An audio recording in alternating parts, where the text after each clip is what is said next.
remember that your children see you as the experts, whether they're listening to you or not. That's a fact. You are an expert, and so you may not think that they're listening to you, but they are listening. And so there's really great opportunity to build connection with teenagers and our kids simply by showing up and listening actively as they unpack some of this heavy stuff that they're getting bombarded with daily.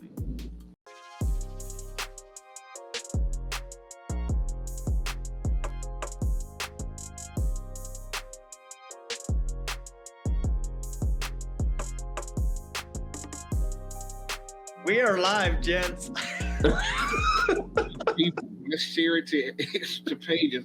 Welcome. I'm trying to do what you should say. What up? What up? The Father's House podcast with Cole and Jody and George. We are here, and I believe that is one of the greatest sayings ever. It's better late than never. Right? So we here, as you can see, our illustrious leader. We love you on my heart. We miss you, Sean. We miss you, Sean. He is somewhere shining, right? So we are going to do what we do. We are very capable and we are very competent, especially because we're fathers, right? So not only do we talk from a personal standpoint, but we also talk from a professional standpoint because we all work with children in various capacities throughout our careers. Tonight's topic, we're gonna get right to it because we're gonna try to get in, knock out, and let you go on with your day. But tonight's topic is going to be in regards to the responsibility of a father, knowing that it's a father's responsibility to input or implement spiritual guidance and whatnot in a child's life. We also want to talk about the role of a father with sexual wellness, health, and different things of that nature. That being said, gentlemen, you want to say anything to our audience as we kind of get rolling and get started? Well, first, Jody, I want to thank you again for hopping in and joining us tonight, man. Always good to see you and having you on the Father's Heart podcast. So awesome. Thank you for just working with us as we move through this space, right, as a special guest. So I think one of the things that's really important to sort of set the stage for this is to really talk about, like, we do a lot of work around talking about the responsibilities of fathers, right? But I'm really interested in hearing from you guys as it relates to what has been your experience as dads in talking about a really important topic. And we like to call it the birds and the bees. I don't know what they're calling it nowadays, right? I believe they still calling it the birds and the bees. Have mutated because and everybody know I'm not really much approved, but like I would be very naive to not acknowledge the sexualization of our culture, right? You know what I'm saying? To me, and it's my personal opinion, everything is over sexualized, right? Yeah. And so conversation, I have 4 children. My oldest is 21, my youngest is 7. So obviously there's some different timing in there when I'm going to talk. However, I'm finding myself discussing things such as the birds and the bees or sex or different things of that nature a lot earlier with I call them my second set, even though, saying it's one set. But I'm finding myself having these discussions and these conversations a lot earlier than I did with my 2 oldest, 21 and 19. The 14 and 7, even my 7-year-old is asking questions, and that's from school, that's from his tablet. He watches clips on YouTube and different things like that. And you can't always, like, we set the parental controls and different things like that, but sometimes pop-ups that's not age appropriate. And so he's asking questions. And I know for me, we didn't talk about it growing up. Like, I learned about it, you know what I'm saying? But we didn't talk about it. So, you know what I'm saying? And I don't think that's not a throw off or anything to my parents. They were taught, you know what I'm saying? Like, so all we was taught was like, don't touch, don't deal, don't talk about it, don't engage in different things like that. And I'm just choosing in my parental journey to go another route where I'm having conversations now. I think it's important to know your children, you know what I'm saying? So you know what level they're on intellectually, comprehension wise, and different things of that nature. So I'm having conversations with my 7-year-old. I'm definitely having them with my 14-year-old, but at a age appropriate, in an age appropriate manner, and trying to just give as much information and education as possible, more so than a restriction. Yeah. Because the reality is, if you don't talk about it to them, somebody or something is going to talk about it or going to show it or make them very aware of sex. So it cannot be taboo like it once was, I guess you could say, in our upbringing. Yeah. So George, I would love to, well, Jody, I'll move to you. Hearing George say, "Hey, this is how I learned it." When was the first time did your parents talk to you about the birds and the bees and just like? And it's interesting because we're like the birds and the bees. Just I don't like that. I'm struggling I don't like with that. It makes no sense, really. It makes no sense. And maybe I shouldn't say that without looking up the origin, but from where I'm sitting, like I don't even see the correlation at all. Yeah. No, I don't see the correlation at all. But to answer Cole's question, I actually remember the time my dad and I were driving in his truck. And I mean, it was just so nonchalant. He's driving. He goes, "Well, son, I think you're about old enough to have the talk."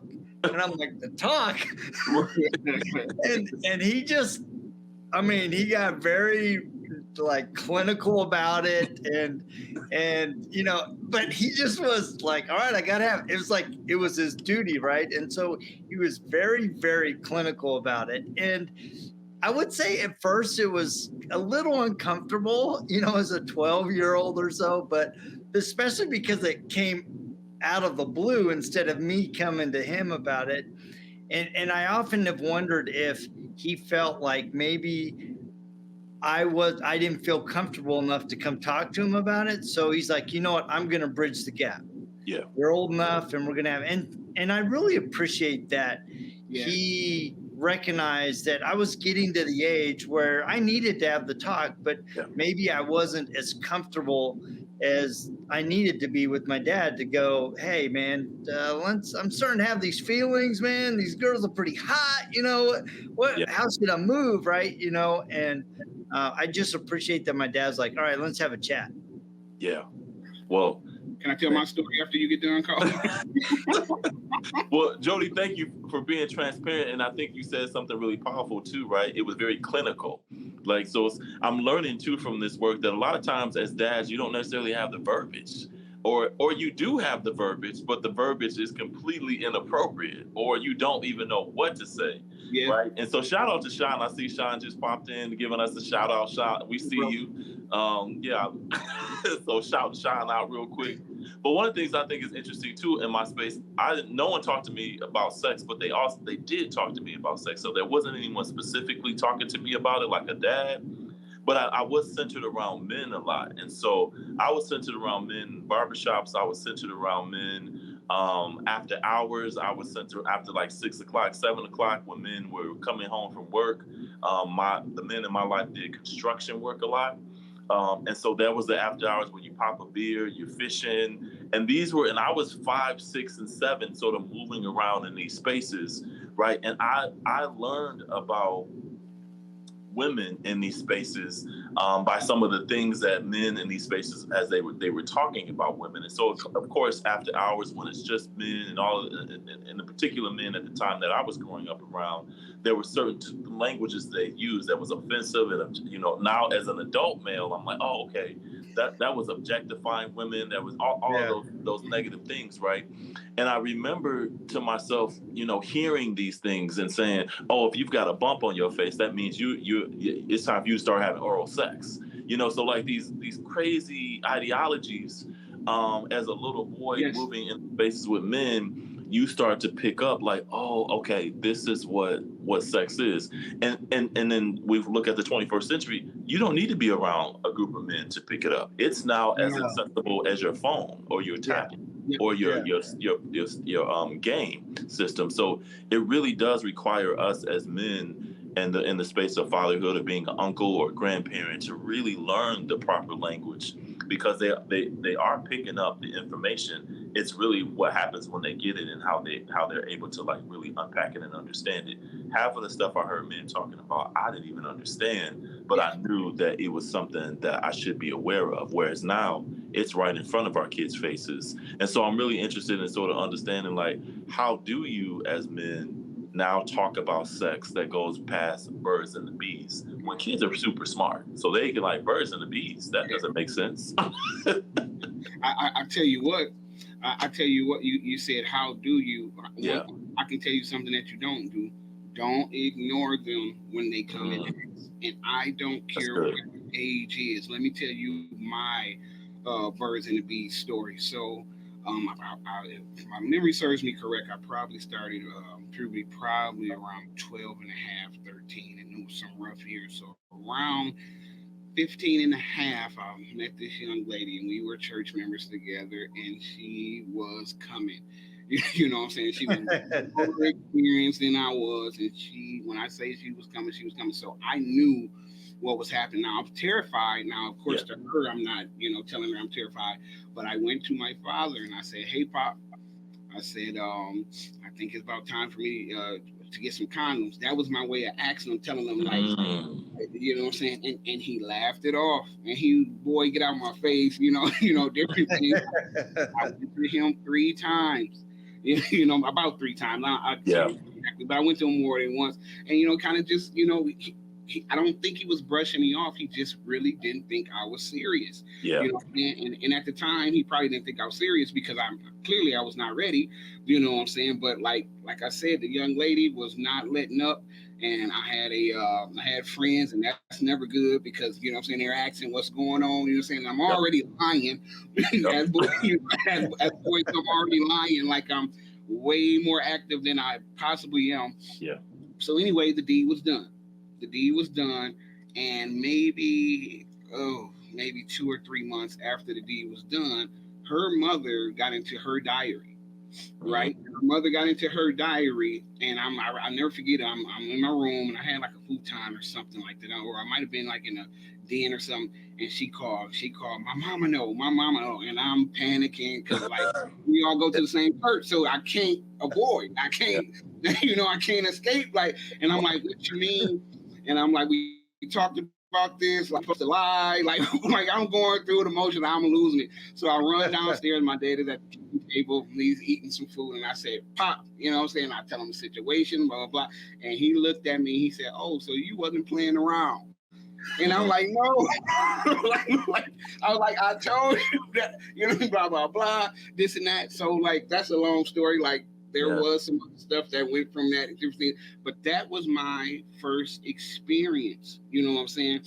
That was my first. So my first experience going that way, I'm pretty sure, did some kind of distortion or something like that in regards to sex. What it is, like, it probably even made me feel like it's a bad thing. Yeah. You know what I'm saying? When in actuality, like, if we're being real, sex is a beautiful thing. Yeah. However, anything can be distorted. Anything, you know what I'm saying, can be abused, misused, you know what I'm saying, or different things like that if you're not properly educated or informed about it. You know what I'm saying? And I think that is one of the biggest issues now when we're talking about our children.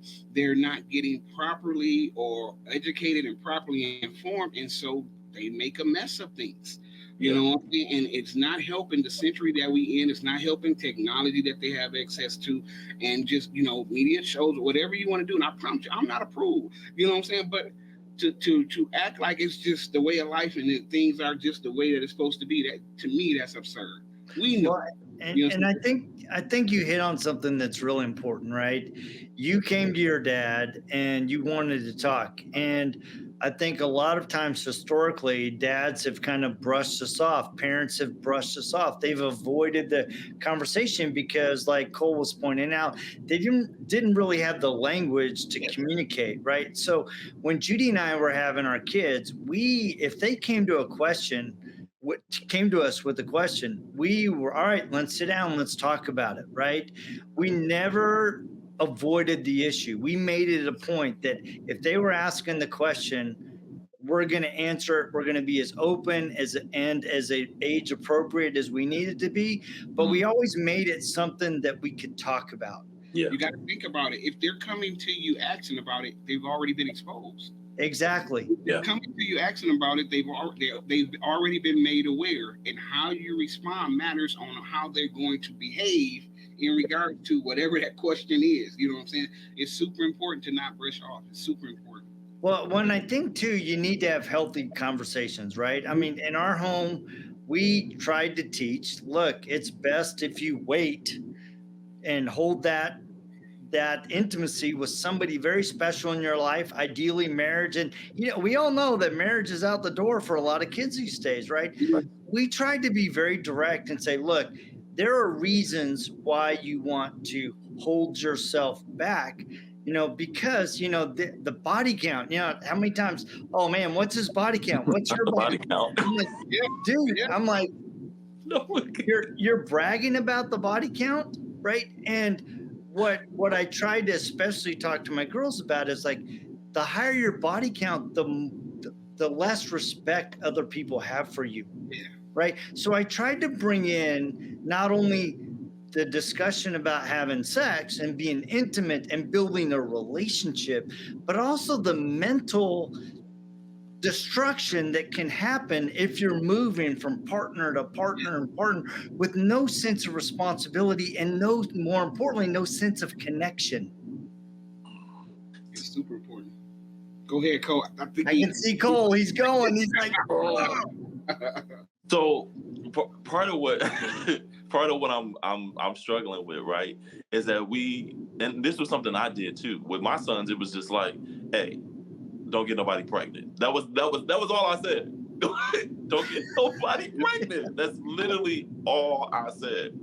And what I discovered from saying that is that I was really operating out of my own fears. What I didn't want my sons to do is do what I did, become a teenage parent, and then the whole world knows that you've had sex. So my shame and my fear was how I taught parenting in terms of sexual health. So I was just saying, hey, don't get nobody pregnant. Nope, I'm not even. And here's the crazy part. My job was to provide sexual health education for people to protect them from HIV and AIDS and STIs. What I, in my mind, had is like, oh, my sons will come to me when they're ready. So I don't need to provide this sexual health education because they're not ready yet. Right. And so that was like my framing. And then it really hit me when I started to unpack how we talk about sexual health. And it was really so much about talking about sexual health in terms of like, don't do something to someone else. Yeah. Don't have a body count. But I never talked about the importance of having, this whole connection and intimacy with self. And part of the reason why I didn't do that is because I went to a Catholic school and they talked about you don't masturbate. You don't even touch yourself. Yep. And I thought to myself, oh man, and if you do, you need to repent. You need to do all these things. And so there was so much shame and guilt in masturbation that I also said to my sons, yo, and I mean, this is me being transparent with y'all. I'm like, yo, I better not see none of that. I better not come downstairs and see a crunchy sock or I ain't even sitting on your bed. Like, that was the kind of stuff that I was navigating, but that was from these experiences that I had. And people are laughing when you say crunchy sock. And I'm like, I have to work with mothers and be like, hey, let me tell you how it really goes down with teenagers. If they're in the bathroom for a long period of time, he don't like taking showers. What's happening? It's happening.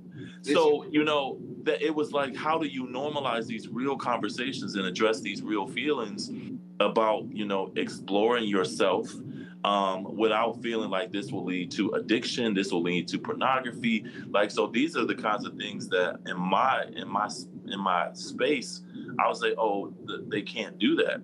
While all the while, I was doing the stuff that I wasn't even telling them. I was trying to avoid them from doing. I was doing it.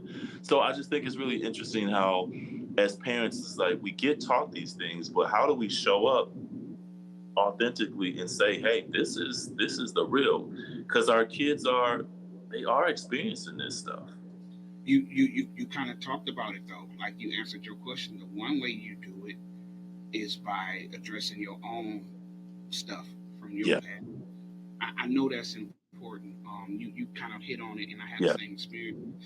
I do have that, and I call it a pleasure of dealing with young men who are raised by single mothers around the age 12, 13, 14. And one of it's humorous, but it's so a powerful conversation is when the mom calls like, hey, I'm saying, something going on here in that back, blah, blah, blah. And so having to say to them, this is natural. Yeah. and actually it can be healthy. You know what I'm saying? I said, and don't shame him, and don't blah blah blah. And they like, what? And it's always the same song. He ain't finna be. And I'm like, he's in fact about to be doing that. You know what I'm saying? Yeah. And how you respond right now is shaping how he behaves. You know what I'm saying? Sexually, whether he knows that it's, you know, can be used for reproduction or beauty, Yeah. or whatever, different like, or if he's gonna be sneaking, Yeah. you know what I'm saying, trying to hide and different things of that nature. And so addressing our own biases, you know what I'm saying, or our own upbringing or our own teaching that may not have been healthy or helpful Yeah. is a key point in how parents and I'm gonna tell you, one way you do that is by getting education. You know what I'm saying? Some people gonna watch this and I'm gonna be the first person they ever heard that say, hey, that's normal. Yeah. You know what I'm saying? Because if you've been taught that's nasty and that's gross and that's disgusting all your life, of course you're gonna say that to your children. Yeah. You're absolutely gonna say that to your children. If you've been taught it's something that's disgusting or should be hidden or shouldn't be, you know, partook in or whatever, of course you're gonna say that to the children. So we got to get educated. You know what I'm saying? We got to get information. And I'm not saying that you got to go sit in the sex ed class. You probably had it in the 7th, 8th grade like everybody else. But it's okay to pick up some reading material. It's okay to go to a local organization or clinic, like what you said, the place that you work at. Maybe sit in the class, maybe not. Maybe just get some brochures or some reading material and stuff like that and educate yourself. So when that time comes, you do have the right terms. You do have the right tone. You know what I'm saying? And you do have the right presence and confidence about yourself, so you're not doing more harm than good in your children. Because what do children do? When we respond to things certain ways, they stop listening. Yeah. Yeah. But that doesn't mean that they stop being curious. Just because a child stops listening to you does not mean that the child is no longer curious about whatever the subject content is, which means that they're just going to go and find out another way from another person or another source. And that sometimes can be the worst thing possible to happen. That's good. And I think there's a real challenge, especially, you know, Cole mentions his Catholic upbringing, my Christian upbringing, right? And I think a lot of times we associate sex with shame, Yes. right? Instead of teaching that it is a beautiful experience to be shared with someone that you love, right? I remember, you know, teaching early morning seminary, and, you know, I got these 14, 15, 16-year-old kids, and I'm talking to them, you know, about sex, right? Because we're talking about Adam and Eve, we're talking about adultery, and I'm just straight up honest to these kids. I'm like, I'm going to tell you guys something. Sex is awesome in the right setting and in the right place at the right time. Right. And you could just see the kids go, wow, somebody's actually being candid with me and talking about it. And later that night, I got a call from one of the moms. Oh, of course. And she's like, all right, Jody, I hear you had quite the discussion about sex this morning in seminary class. I'm like, yeah. You didn't expect that, Joe? You didn't think it was coming? Right. Waiting for the shoe to drop, right? And she goes, I appreciate that you talked about it so openly. Yeah. Because we do a poor job of talking about the realness of sex, the realness of feeling these emotions, and we tend to either push them aside, cast them in shame, and the kids never get a real talk about what needs to happen in their life, not only today, but also in the future as they're trying to build good relationships. And the reality of it is, sex isn't going anywhere.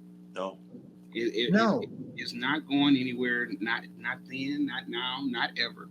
And they're going to be exposed to it one way or the other. So why wouldn't you want to take that opportunity at whatever age? Of course, now if my kid was 4, you know what I'm saying, we're going to divert the conversation, you know what I'm saying? But at 7, he has a pretty good understanding of things. You know what I'm saying? He has a pretty good understanding. So I'm going to have it, but I'm going to know my child, be intentional about knowing all of my children, to know how they receive, how they comprehend, and how they process information. So when I give it to them, it can be something that sticks and it's not going in one ear and coming out the other. And I think that's really important, right? Because when we're talking about all the ways in which kids have access to a broad band of information, especially when we're talking about sex and sexual health and sexual awareness and inappropriate, all the things that centered around that, right? It comes through technology. And so one of the other things I think is important that parents at some point are going to have to address, knowing that their children have access to technology and phones and that they are savvy with their phones, is the understanding of really talking about child pornography, and that the impact that a child, how this can be detrimental to them in the legal space if they find themselves in positions where they're taking pictures of themselves in nude, sending those pictures out, or in a relationship where they have in their mind say, oh, I'm in love with this person, and this person is saying, hey, I want to see this special part of you, and they take the picture and then they go to school and share that, right? And the legal charges that can happen to a fifth, fourth grader with having child pornography, because that's what is considered once you start sharing it, and the impact that can have when you're taking pictures of yourself when you're underage. And so I think these are just some of the real issues that are starting to surface. And I don't even think we've even started to address or unpack the fact that kids are getting charged with CSCs based simply on taking pictures of themselves and sharing it. And so, and this is a felony. Like, I'm like, we so these are real issues that are happening to children that can come through simply through their phone. And so I think parents, we have to be transparent, we have to be open. And another thing that my sons used to say to me too is like, Dad, you say I can come and talk to you about anything, but when I talk to you about something that I believe is small, sex is big. But if I come and talk to you about something small and you go off on me based on that, I learned right off of that I can't come and talk to you about the heavy and tough stuff, because you turn up over something super small. Like, why didn't you do your chores? Or whatever that case might be.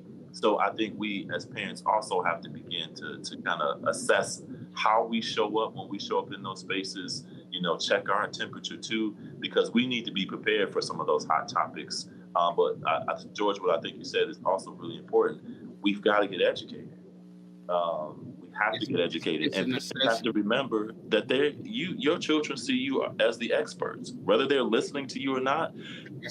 You are an expert, and so you may not think that they're listening to you, but they are listening. And so there's really great opportunity to build connection with teenagers and our kids simply by showing up and listening actively as they unpack some of this heavy stuff that they're getting bombarded with daily.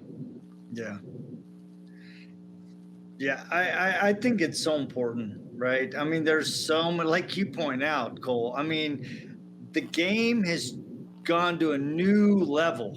Yeah. I mean, a completely different level, right? And so if you're not taking the time to talk to your kids openly and tell them why you believe something, right? I remember having a very poignant discussion. It's like, well, why won't you buy me birth control pills? I'm like, well, because I want you to understand the importance about the people that you're having these relationships. I don't want it to be a transactional thing. I want you to recognize that there is a weight to having these relationships. Uh-oh. And I'm not going to you still there? That. Yeah, you can hear me? Yeah. What'd you say, Cole? He just froze. I think he froze. So anyway, I think it's on his end. So it gotta be. Yeah, there you go. There you go. We lost you for a sec, right? So anyway, that's kind of, I just think it's really important that we create an open environment where we can have the open discussions. They're not all going to be comfortable, right? Because these kids they're getting thrown major curveballs, which is ultimately going to be thrown at us. And if we can't at least have the discussion and explain our point of view, our experience, what we value and what we value for them, and tell them why we value that, we're not going to be able to have the discussions that matter most. Absolutely not. Absolutely not. Super important. Parents, be open, be honest, be direct. But more than anything, when discussing fathers, I'd rather be open, be honest, and direct.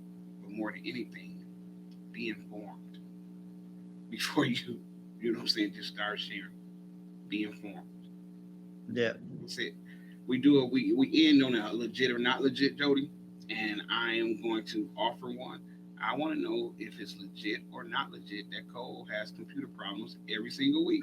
I'm going to say it's not legit and that he should do better. And I'm going to say that because he's not here to defend himself. What do you think about that? I'm going to say not legit. He's been doing it long enough that he needs to figure it out. We're on the same page, maybe once or twice or sporadically, but not every single week. Cole, I can't wait for you to see this and chime up. Here you go.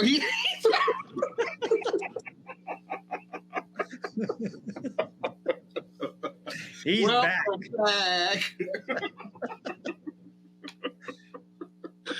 I'm like, I can't hear nobody. What's happening?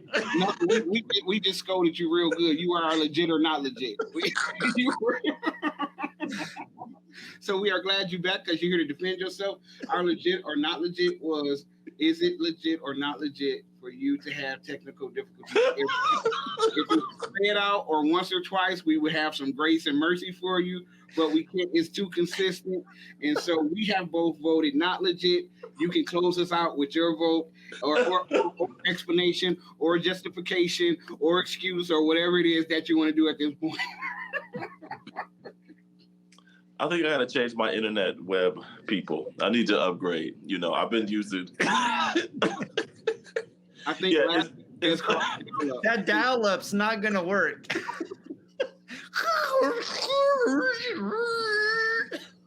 Oh my God!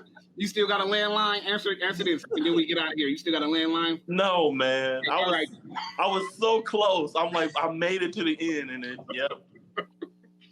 Yeah. So thank you guys. Thank you everyone for watching, joining in. We'll be back at it next week, same place, A Father's Heart.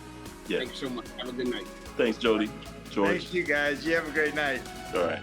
Bye. Peace.